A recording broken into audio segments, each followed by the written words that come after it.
Once we know the fish we want to catch, we need to be mindful of how are we baiting the hook to catch the fish. Because it's bait that catches fish, not wishful thinking. So in the end, people aren't attracted to you, but the image they see of you. See, they don't know you personally. They don't know your heart. They don't know your intent. They only know what they see. Are we doing anything to shape who we are by what they see? Are we connecting those dots? Whether you like it or whether you like it or not, you already have an image in the community. You have something that they see when they think of you. And even if you don't supply that image, Hollywood will. If you don't take time to craft that image and communicate who you are to them, Hollywood will do that, and they will show you as a bunch of angry white people who hate everybody. So whether you like it or not, you already have an image. The question is, are you being intentional about that image you're trying to project? Is that what you're trying to do?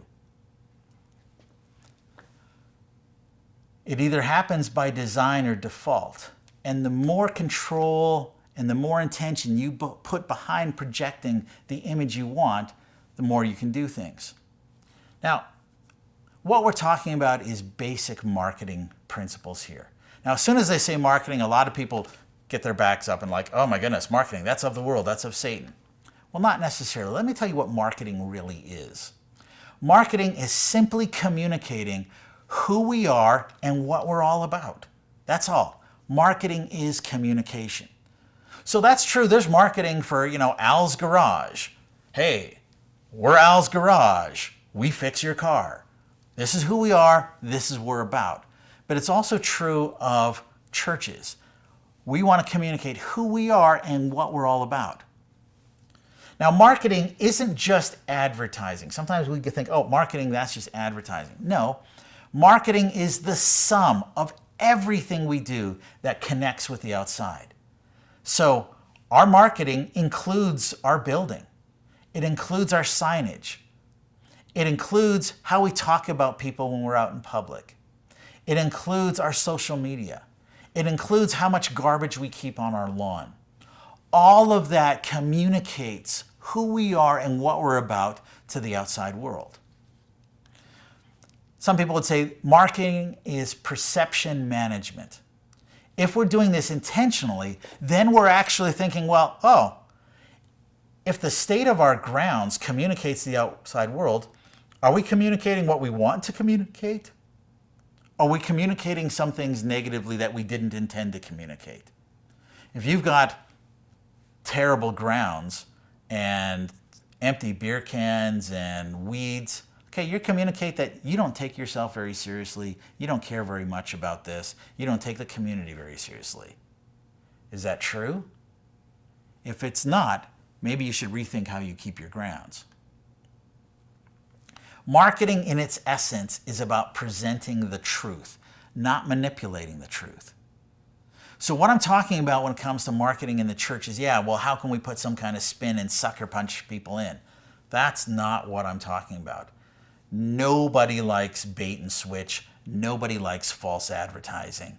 You want to turn people off, you start doing false advertising. Marketing isn't about manipulation. It's about how can we accurately present to people who we really are, what we're really about. And we're intentional that that comes through everything that what we do. So one step of this is basic branding. Success in branding isn't ultimately who you say you are, it's what they say you are. So that is what your brand is what people outside your church say about your church. So I know of a church that we've been working to help, and they had a very, very unfortunate brand in the community. See, they had a sign, and that was lit up at night, but a couple of the bulbs in the sign had gone out, and they weren't replaced for a very, very, very, very long time. And so that sign, which used to say Assembly of God, because bulbs were burned out, instead said ass of God. Well, that became their brand in the community, and everybody in the whole town referred to that church as the ass of God. Branding isn't who you say you are. They don't call themselves that. It's what the community says about you, is what your brand is. Now, what you have to consider is, does that outward image, does that outward brand that the community have of you, is it accurate? Does it actually match who you really are? We want to make sure that there's alignment when we're looking at those things. Now, sometimes our image that we're projecting reflects who we used to be.